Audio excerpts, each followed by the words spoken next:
వేదిక మీద బయోడేటా చదివారు. ఇందాక నా గురించిన గొప్పవన్నీ చెప్పారు. ధారణ బ్రహ్మరాక్షసుడు అన్నారు, 300 అవధానాలు చేశాడు అన్నారు, సహస్రావధాన అన్నారు, అదన్నారు ఇదన్నారు. ఒకటి చెప్పలేదు వాళ్ళు. నేను 10th క్లాస్ ఒకసారి ఫెయిల్ అయ్యాను, ఆ విషయం చెప్పలేదు. ఆ పాపం నేను చెబితే పోతుంది.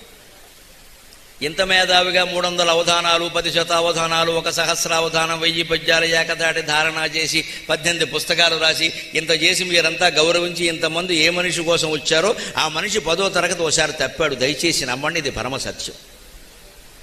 అంచేది పిల్లలు ఎవరైనా పరీక్షలో తప్పినా, తక్కువ మార్కులు వచ్చినా, తెలివితేటలు చూపించకపోయినా చవటాన తిట్టకండి, అవమానించకండి. వాళ్ళే చాలా వృద్ధిలోకి వస్తారమ్మా. ప్రోత్సహించండి, ప్రోత్సహించండి. మా నాన్నగారు నన్ను తిట్టలేదు. 10th క్లాస్ పైగా అప్పట్లో 10-70లో. అప్పుడు పద్ధతి ఏమిటంటే అన్నీ రాయాలి, ఒక సబ్జెక్టు కుదరదండి. నాకు ఒక సబ్జెక్టులో 1 మార్కే తక్కువ వచ్చింది, మిగిలినవన్నీ పాస్ అయ్యాను నేను. 1 మార్కే, ఒక సబ్జెక్టులో 1 మార్కే.